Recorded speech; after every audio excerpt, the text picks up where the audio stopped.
affirm that, on balance, economic globalization benefits global poverty. Gao Shengquan of Beijing University defines economic globalization as the increasing interdependence of world economies as a result of the growing scale of cross-border trade of commodities and services, flow of international capital, and wide and rapid spread of technologies. Investopedia defines poverty as a state in which a person lacks the financial resources and essentials to enjoy a minimum standard of life and well-being. Contention 1, economic growth. Economic globalization has empirically increased growth. Karen Welch of Stanford concludes that trade liberalization increases a country's growth rate by 1.5% on average. Axel Dreyer of the University of Constance determines that economic globalization is robustly positively associated with economic growth across 123 countries between 1970 and 2000. William Klein of the Peterson Institute for International Economics finds in a meta-analysis of 80 studies that complete financial openness increases growth by 1.5% compared to complete closure. Finally, according to the Center for International Development here at Harvard, developing countries with open global economies grew 6 times faster than those with closed economies. The impact is increased income. Tatiana Kleinberg of Yale states that when GDP per capita rises, the incomes of those in poverty correspondingly increase in a 1-to-1 ratio. Maxime Kinkowski of MIT quantifies that between 1970 and 2006, the number of people living below $1 a day fell by 251 million as a result of economic growth. After 2006, Lawrence Chandy of the Brookings Institution states that economic globalization has lifted 70 million people out of poverty every year. Contention 2, agriculture. Subpoint A, increased crop yields. Prabhu Kangali of Cornell states that globalization has improved agriculture by increasing the technological capacity of farmers around the world and thereby increasing yield. This occurs in 3 ways. First, breeding. Felicia Wu of Rand finds that better breeding allows crops to grow larger and resist diseases, drought, and floods. Second, John MacArthur of the Brookings Institution posits that the Green Revolution led to an increase in fertilizer use, improving crop nutrition. Third, the International Food Policy Research Institute notes that developing nations gain better irrigation, hydrating thirsty crops. Due to improved crop technologies, the Food and Agriculture Organization of the UN determines that corn, wheat, and rice yields double. As a result of that, Nick Cullither of Indiana quantifies that higher yields have saved billions of lives. Subpoint B, structural economic development.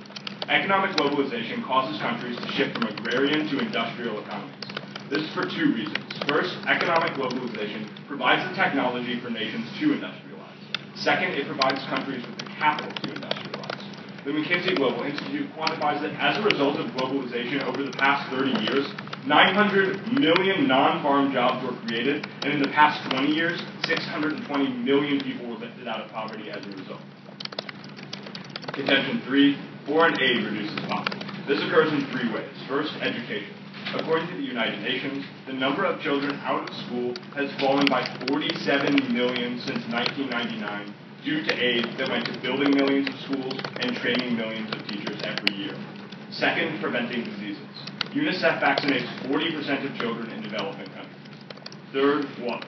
The U.S. alone has brought water and sanitation to more than 50 million people while assisting governments to plan, manage, and distribute water more equitably and affordably. Thank you.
Gemini negate resolve, economic globalization benefits worldwide poverty reduction. Contention 1, marginalizing the rural poor.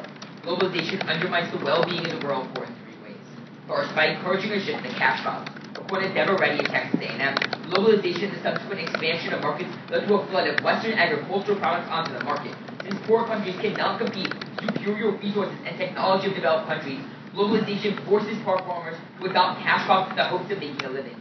Indeed, Food and Water Watch found that after the WTO protocols were adopted, staple crop growth slowed by a factor of 4, while cash crop growth skyrocketed. This is problematic because it leads to a net food loss. Because wealthy consumers in developed countries outprice poor consumers, cash crops flow out of the developing countries. According to Uttar Patnaik of Nehru University, thanks to liberalization in India, in 5 years food security levels have fallen to the level of 1937. Second, by industrializing agriculture. Globalization opens nations up for large agribusinesses to gobble up land, crowding out small farmers. According to Debbie Barker of the International Forum on Globalization, 200 million Chinese farmers lost their livelihoods thanks to globalization. According to Lillian Jensen of the Gaia Foundation, 25% of all farmers went bankrupt in Argentina following their opening up global markets. Third, by creating a food price bubble. SUNY Frederick Houghton explains how now globalization has commodified food. As a result, hundreds of billions of dollars poured into food derivatives. And the run-up to the 2008 food crisis, you had speculation increased by 1,900%, escalating prices of food, and wiping out a decade's worth of poverty reduction. Contention 2, creating a planet of slums. University of Paul economist Fabian Kendo finds empirically that globalization is rapidly accelerating urbanization, leading to the creation of mega slums.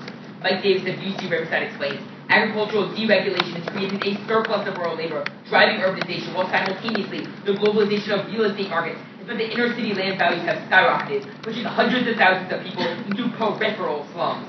Davis observed that how now 1 billion people live in slums worldwide, dropping 78% of the urban population of the developing world. In fact, Davis notes the majority of the world's poor will be living in urban slums by 2035. Not only does globalization increase slum growth, it also makes conditions in these slums worse for 3 reasons. First, UN economist Jomo Sundaram explains, globalization makes developing nations specialize in primary sectors like resources and shifts away from industrial exports. As a result, Davis writes, since the mid-1980s, the great industrial cities of the developing world have all suffered massive plant closures and deindustrialization, making social mobility near non-existent. Second, Davis furthers, large multinationals have pressed for the decimation of public sector spending and heavy privatization of housing, resulting not only in massive speculative rent increases in the worst slums that have displaced millions into even more peripheral slums, but also destroying the poor's most stable sources of income. Third, Davis explains, governments eager to curry favor with multinationals push for the illegalization of slums and clear slums and brutal purges. For example, backed by foreign investors, officials in Rangoon and Shanghai totaled waste the homes of 3 million slum dwellers in the 90s, forcing the newly homeless to relocate into even worse pits of poverty. Indeed, the Hindustan Times reports at least displaced persons see a 50% drop in income when their slums are raised. The impact is a reconcentration of poverty.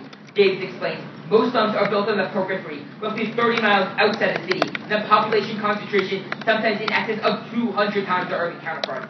Not only that, these slums typically have no access to electricity, sanitation, water, or education. Indeed, Kamani Mirage of NIH finds that 85% of those in slums are food insecure. Even worse, Thomas Stoker of MIT notes that the extreme concentration of poverty is the ultimate poverty trap because A, people are divorced from access to jobs in the city, B, the frequent raisings and unstable property rights make it impossible to establish stable economies, and C, the rising rents in the main city prevent the poor from moving away from the periphery, meaning that slum destitution replicates itself for generations.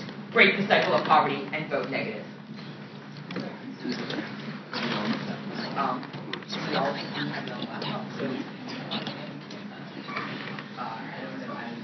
So you just take time to read it. I have a question right here. Oh,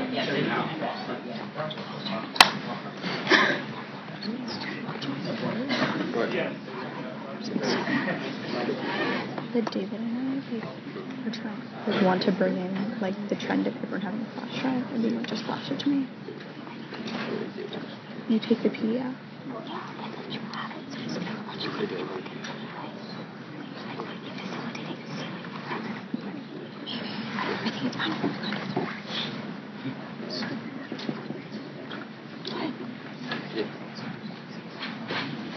I think it's it's not in the context of a semifinals. You're not going to go for it for an hour between the finals, but I think it's any I think it's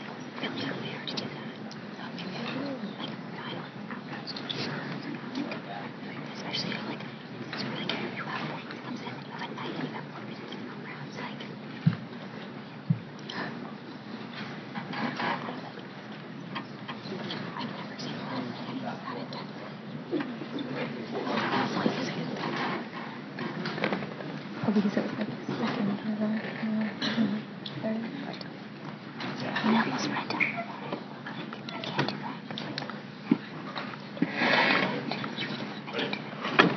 What allows small rural farmers in the developing world to compete with multinationals? Well, I'd argue that they can't, and that's why they're falling into poverty. Right? So you think we should just keep the multinationals totally separate and rely on I would those? argue that when the poorest population are dependent on their farms, allowing large multinationals to come in and take away those What farms. if they become more like the multinationals that are so productive? Wait, if you're a subsistence farmer and you're going to become a multinational corporation, No, explain but to me you how can that have works. increased technology. And that's going to make you compete with a multinational corporation with billions of dollars? No, but it probably means you won't be evicted from your land. Well, with the point where liberalization led to 200 million What's the farmers. process by which the farmers evicted?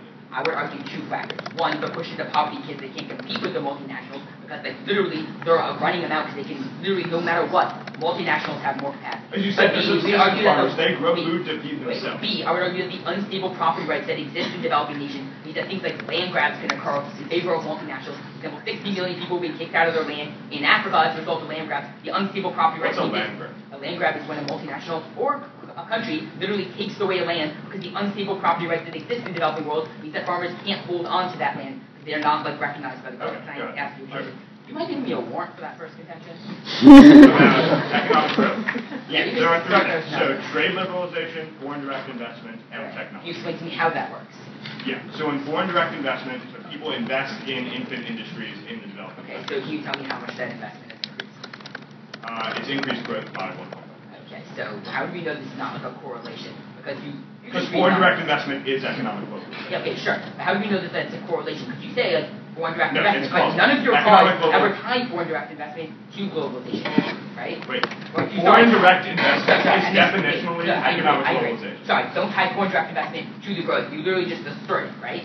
You just say globalization moves the growth, but you're not giving us a warrant. You want to ask me? Okay, yeah, I'd like to ask you a question about slums. Where are people before they're in slums? They're in two places. One, they're either in the suburban core, or B, they're in the rural areas. Where we tell you that the slums are peripheral, or on average 30 miles outside the city. Okay, you make an impact about how they're far from the city where there are jobs. Is a subsistence farmer farther than But they have their someone in a land. slum? Yes, they are farther. They have desertified land that can't produce enough Desertified. food. Wait, where are you talking about desertification? I'm telling you the narrative of what it's like to be a subsistence What I'm farmer. telling you is that A, it's preferable if you either live in the urban core, or B, you're in the rural areas in which you have access to land. Peripheral slums are the worst because you have neither of those things. You don't have access to services in the city, nor do you have access to like the land. As a result, in the rural what's areas. the impact coming off the slum? How many more people are in poverty as I a would result argue of that's slums? all contributing, for example, the fact that poverty has doubled in Africa. But B, we recognize, wait one second. Poverty is not just about the number of people who have income. It's about access to It goods matters and whether or services. not the people in the slums were in poverty before. Wait, it matters also about the access to goods and services that you say yourself. I would And a argue that the subsistence billion farmer people. doesn't have those either. I would argue that the land is way more important. The fact where like they at least have food security that does not exist when you live in a peripheral slum.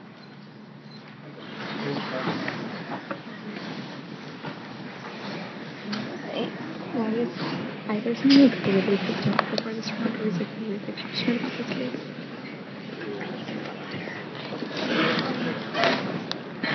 Ask questions. Give us a reason for suspension.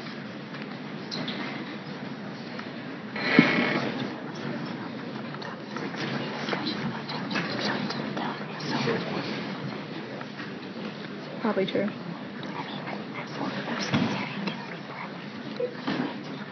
But also, like, worst case scenario, like, they stay at home and young gives them prep.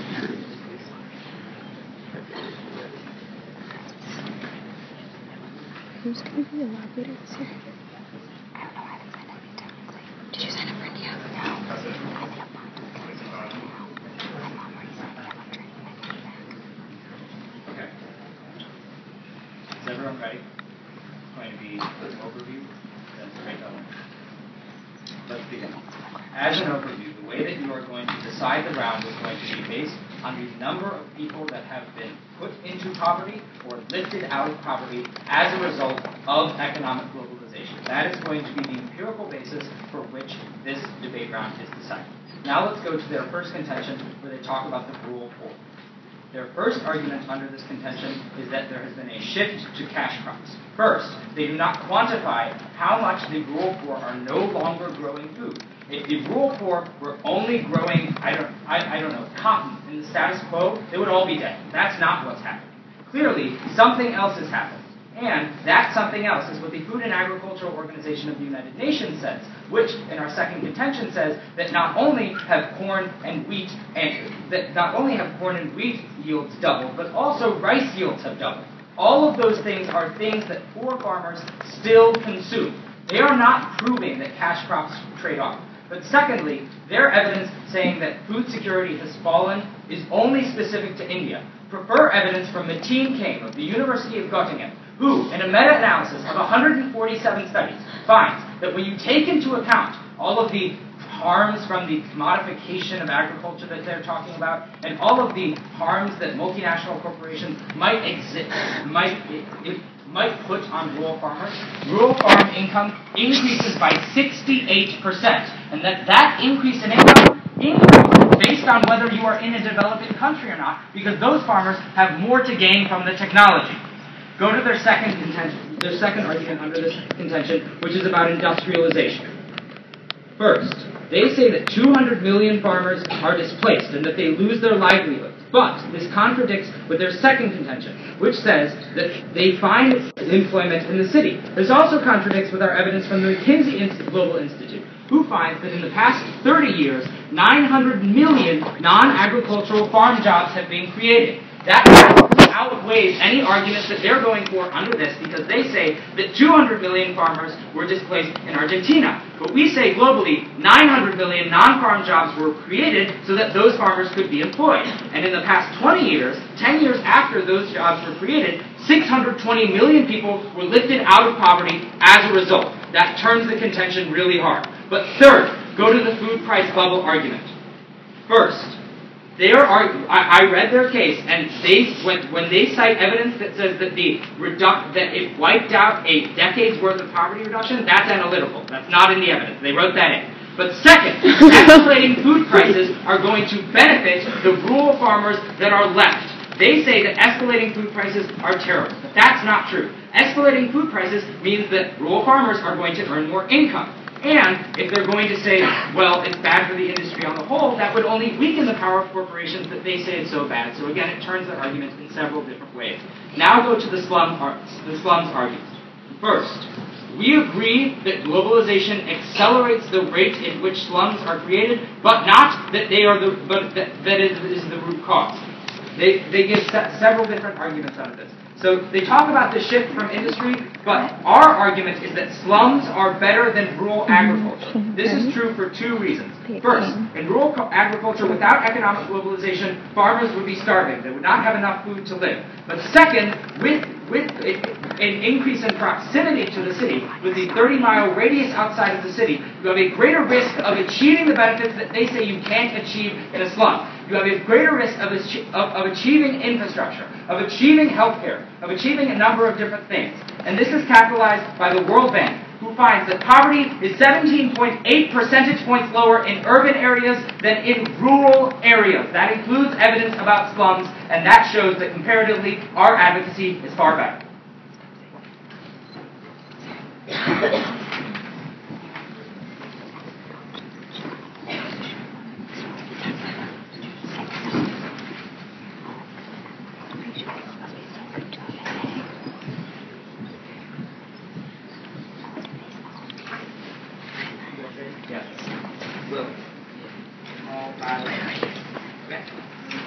Start with the first observation, where they tell you that globalization is increasingly independent of economies, which we agree with, and then they tell you this manifests itself in things like decreased technological diffusion.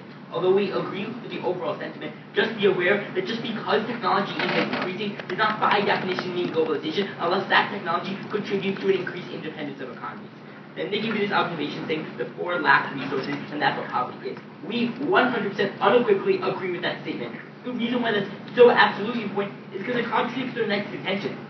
They talk entirely about economic growth. At that point, because their own definition isn't talking about resources, but there are all the studies you're saying that just looking at income, you should instead look for resources and access to those resources and determine what is poverty.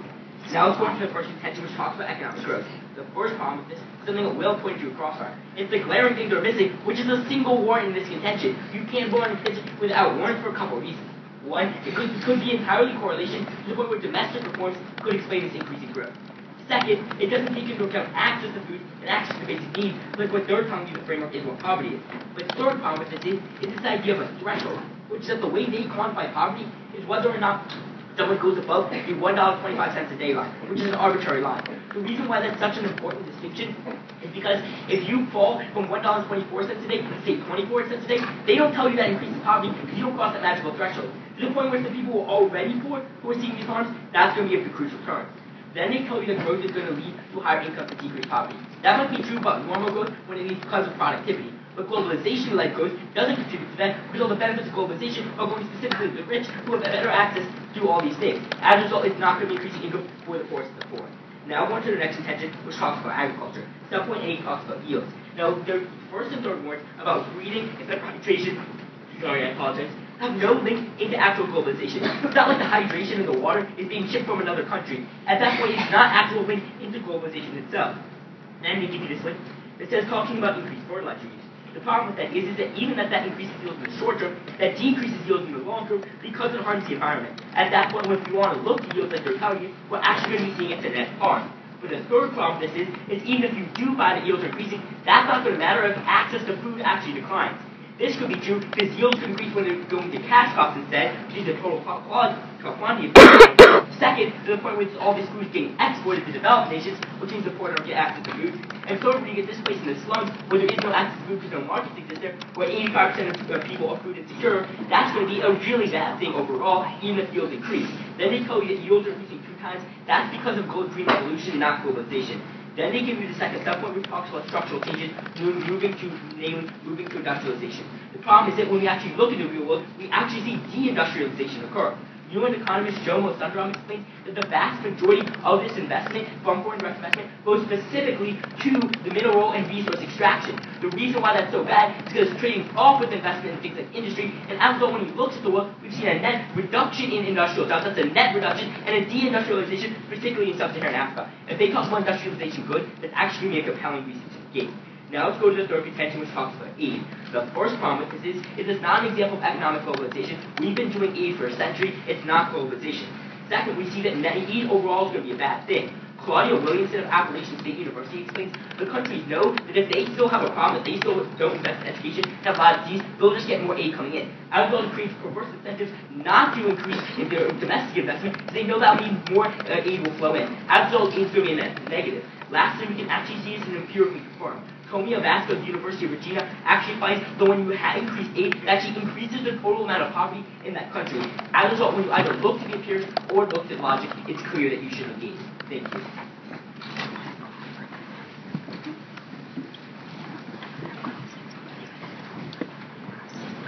Okay.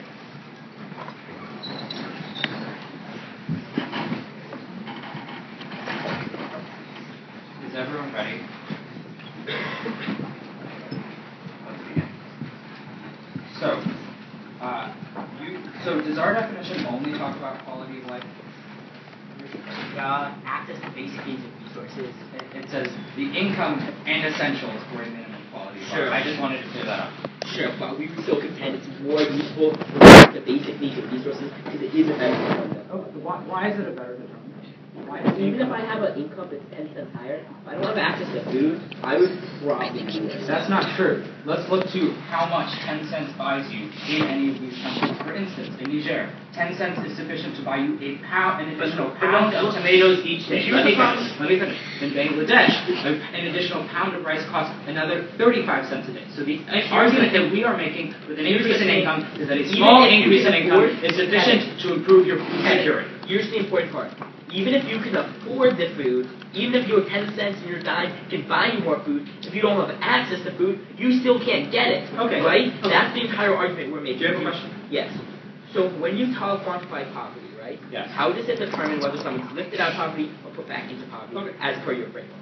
So we have several different metrics. So the first metric that we use is the dollar a day line in our first contention. Okay. The second metric that we use in subpoint A of the second contention is about whether your quality of life is harmed in terms of whether your life is saved or not. In subpoint B, we talk about employment, and in the third contention, we talk about access to water, education, vaccination. Here's the thing. Yes. You're telling me, in your observation and overview of your case, that we should be evaluating returns on an empirical basis. Yes. Which empirical standard do you think is the best one to empirically test it? Because you can't take into account 4 different empirical measures. Well, why not? We have a lot of evidence. If they conflict, which one should we prefer? What? If they conflict. They don't conflict. You're not making arguments that they conflict. What happens if they were conflict? They don't conflict, so I'm not going to answer that question. You're asking me about. Can I ask you one? Sure. Okay. So, why is a slum worse than a rural agricultural job? Because if you live in the rural areas, at least you have your land, right? If you have your land, that means you can make investments in the long term. But your argument is that you don't have your land land because of corporatization, that millions of people are sure. displaced. So that's a contradiction. Yeah, I agree. The reason why rural areas are bad is because of globalization. Do you agree that they're getting displaced? Yes, and then we say that Sure. they find jobs in the city. Okay. You agree to displacement. Sure. Do you want to ask me a question? Yes. So are there more jobs created than there are people displaced? No.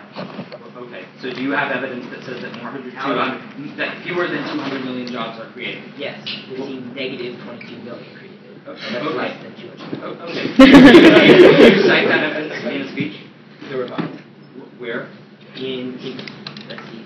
It's going to be response number 1 to structural changes, which is subpoint B of your second contention. Okay. I don't think you made that response, but do you have a question?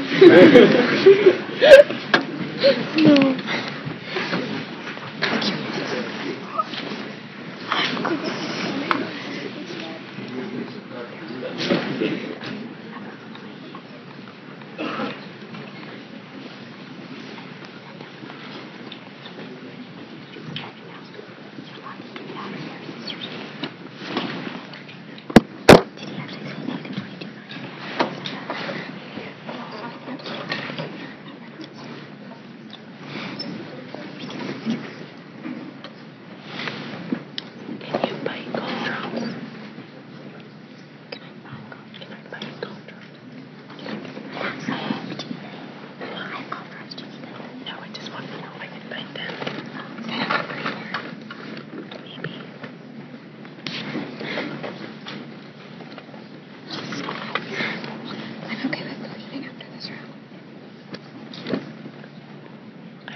severely undercover our whole case, and that's going to win us the round. I'm going to explain why.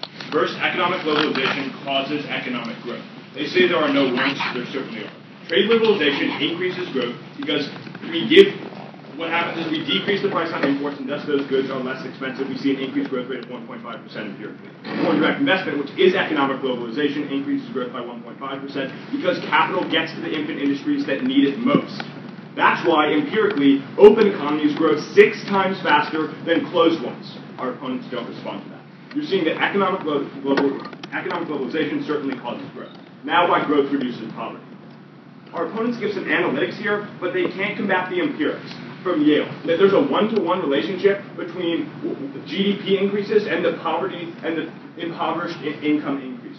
That's why Maxim Pinkowski of MIT finds that between 1970 and 2006, 251 million people were brought out of poverty. It may be an arbitrary line, but it's good when incomes rise. Our opponents don't argue with that. A more clear reason to affirm is on agriculture. They give some analytics as to why we don't shit in the water, but we do give them the technology to better irrigate their crops. And there would be no diffusion of technology if not for the Green Revolution, which was an instance of economic globalization. They don't respond to the empirics at the bottom. Those are really important, that crop yields have doubled. Wheat, rice, corn. Those have doubled, and as a result, billions of lives have been saved. That outweighs on magnitude and probability because it already happened. Another reason to affirm is on structural economic development, and we read this card from the McKinsey Institute, which tells you 900 million non-farm jobs have been created. The response is about FDI and deindustrialization, but it's all analytical. Those are 900 million more openings that aren't contested. We're outweighing on magnitude all over our case, but look to the terms that Kevin puts on theirs. First, routine cane tells you that farmers make 68% more on their first contention. That's going to be huge. Those farmers are better off. On slums, we tell you from the World Bank that there's 17.8% less incidence of poverty in urban areas than rural. Please affirm.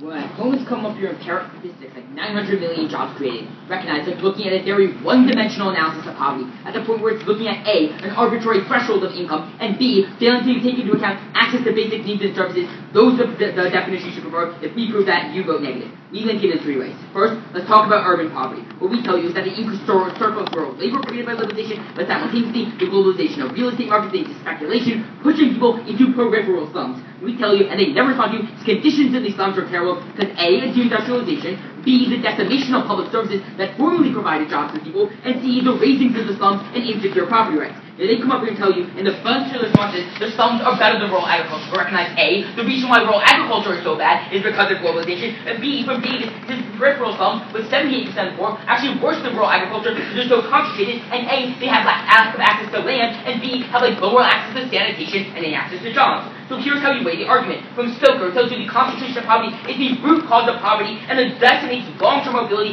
due to 50% reduction in income and unable to lift yourself and get access to the jobs that exist in the city. But B, we tell you from Raleigh that 85% of those who live in the slums are food insecure. Even if yields have increased, the access of the people to those yields has gone down. There's a net negative from globalization. Let's talk about growth. They talk about their only warrant that they decide to give you around is that prices go down. But recognize that we tell you that the speculation that is caused by globalization has meant that prices rise faster than liberalization decrease them, so growth goes to our side. If they lose the warrants, they lose ground. But then, look at what we tell you. The comparative advantage means that all the foreign direct investment goes into resource extraction. Just like Ford says, there's a net $22 million loss because industry and capital is fleeing the industry in places like sub-Saharan Africa. As a result, as we tell you in Crossfire, African poverty has doubled as a result. That's because foreign direct investment is fleeing industries and deindustrializing the poor. Let's talk about agriculture. Technology to irrigate does not constitute increases in interlinkages between nations. They talk about 60 to 80% increased poverty. That's talking about the farmers being get access to genetically modified crops. And when they tell you, we tell you that 200 million farmers lost their land as a result, they're not seeing the increase in new jobs because they're denied that access because of the lack of mobility and the creation of peripheral slums.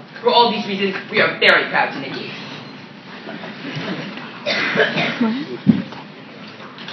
We are very proud to make this.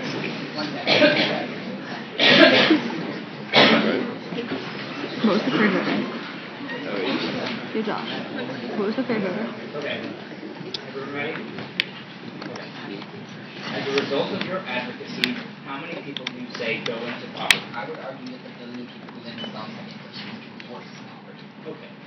Let me ask you a question. Yes. So, the comparative advantage, right? What's the comparative advantage of pollution and Emissions in Africa, I'm sure for some it's resources, for other it's labor. Right, what nations would have comparative advantage in labor? I don't know. This is a little late for us to have this discussion. I mean, that's the warrant that we've been pushing. Okay. I know, but it's specific to growth and structural. The jobs argument. It's all about Africa, right? Yeah. Okay.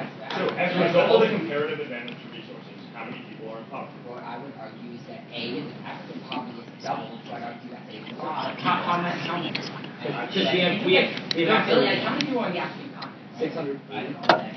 600.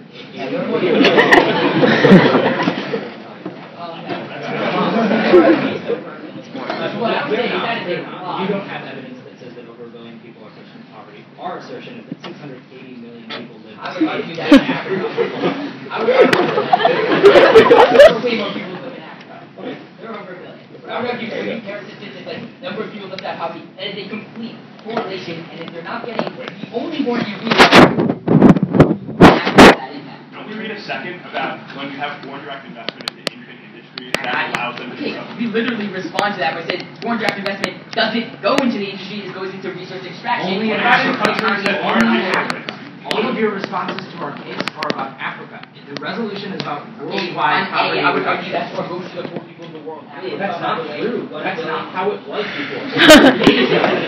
Asia globalized. Now it's in I would Africa. argue, for example, Yeah. because like Chinese communism is the result not because of globalization. You are making that argument way too late in the round for the judges to allow. Just for future reference, Africa is 1,124,600.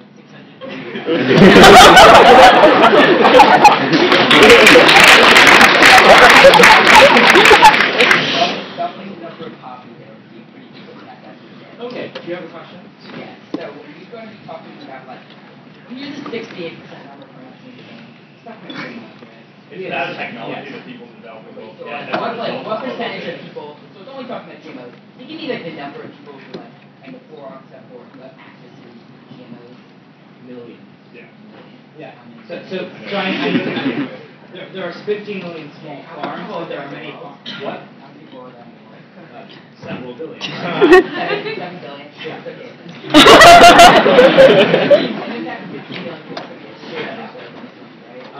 It's not just you're farms gonna that sell crops, but sustenance farmers also. They're not at all. Sustenance farms are not growing GMOs. They do not have Okay. My first voting issue is going to be growth, and then I'll signpost Maybe. from there. Is everyone ready? Let's begin. Economic globalization has certainly benefited worldwide poverty reduction insofar as it has increased economic growth. They concede the second warrant that we give that says that FDI means that infant industries are invested in. They say in Africa that's not true. Okay, around the world it is. They also respond to our warrant about trade liberalization that says that goods are less expensive, that says that prices rise faster, but that's not responsive. We say that goods are less expensive, absolutely. They concede the evidence from the Center for International Development at Harvard that says that developing nations with open economies grow 6 times faster than closed ones. If anything, that indicates that our warrants are better than theirs. They concede evidence from Yale University that says that as GDP per capita rises, the income of the most poor rises in a 1-to-1 ratio. And finally, they concede the most important evidence in the round from Maxime Pinkowski of MIT, who says that between 1970 and 2006, people living under $1 a day fell by 251 million. That includes their evidence about Africa. It includes the entire world. And so when you do weighing analysis, all of their arguments are specific to how people in Africa are hurt. We say that the number of people living under $1 a day in the world decreases. They say $1 a day doesn't matter. That's not true. I give you analysis in the crossfire that says that $1 a day buys you much more food. That means that we are going to be winning. 251 million is much greater than their number. But go to agriculture. They say that it's not an increase in technology. That's ridiculous. We say that there's more breeding technology, there's more fertilizer, there's more hydration of crops. They concede evidence from the Food and Agricultural Organization that says that real food crops have doubled in yields and that billions of lives have been saved. That's the easiest way to vote in the round. That's clean offense. Lives are a terminal impact to poverty. Next, on structural economic development. We prove that 900 million non-farm labor jobs have been created and 620 million people have been lifted out of poverty as a result.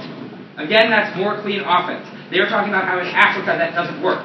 On slums, we say that there is a greater risk of getting out of poverty the closer you are to the city, and that turns the argument. And then, when you go to our agriculture, we improve the lives of farmers by giving them jobs.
said how fun my opponents are of just parroting numbers without any actual warrant and analysis. The reason why that's so important is because A, we're telling you this $1 a day analysis is entirely an arbitrary line that doesn't take into account the fact that the people already living below $1 a day are seeing their incomes decline, and B, it doesn't take into account quality of life. Since that is the best indicator of where you're poor, that should be the framework you should analyze around, and that's the main reason why you should be negated. That says the first place you should cast your ballot is going to be off of the over-concentration of poverty and the creation of slums. We tell you how globalization has pushed most of the urban and the rural poor into peripheral slums, and now composed the majority of the world's poor. Even worse, conditions have now deteriorated because globalization has decimated sources of mobility through deindustrialization, gutting the public sector, and continuously displacing the poor through speculatory rent increases and basics. Now, they respond to this by saying it's better than rural areas, but recognize two things that we'll tell you. One, the reason why rural areas are so bad is specifically because of globalization. And B, they are even worse in rural areas because these people don't even have food insecurity, and more than 85% of them don't have access to food. Then they tell you that they're better at least to get jobs in the cities. But that's exactly the crux of our argument. That because they're living on the periphery and they're pushed farther and farther out, on average 30 miles away, they can't get access to the jobs in the city. None of these benefits are occurring. The reason why this is so important is because when you have this over-concentration of poverty, you're seeing that there's no source of mobility. It feeds on itself. Which is why every time they push back, you see a 50% drop in income. Not only that, there's also outweighs or agricultural analysis because even if yields increase, since access to food declines, on balance, people's quality of life is declining. Now let's go into this issue of development and industrialization. Remember the analysis we're giving that all its investment is going into resource extraction, taking away from industrial evidence, which is why we've seen a net reduction of 22 million jobs. That's throughout the entire world. Then in agriculture, remember how even though yields are going to be declining in the long term, remember how more importantly access to food, which is much more important, is declining because A, you're strictly crack crops, B, you're exporting all the food, and C, the poor can't buy it when in rural slums. Because both the rural and urban poor are harmed because of globalization. We urge you to negate. Thank you.